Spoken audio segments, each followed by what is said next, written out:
Golden Retriever, tila cute na alarm clock sa pag-iyak sa fur mom na tinanghali ng gising. Philippines Report.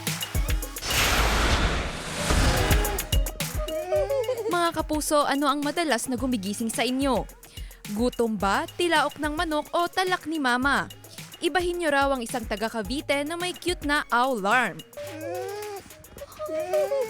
Tinanghali ng gising ang isang fur mom sa Bacoor.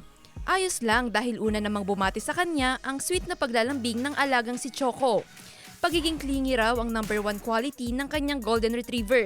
Kahit matutulog lang, miss na miss agad ang amo. Kinagigiliwan online ng isang tsuper na kasama ang kanyang fur baby sa pamamasada sa Imus, Cavite. Literal na barker kasi ang eksena ng fur baby na si Apple na nasa front seat. Kwento ni News Cooper John Patrick Cabilleza, biglang tumalon papasok sa jeep si Apple na parang hinintay na makarating ang kanyang fur parent.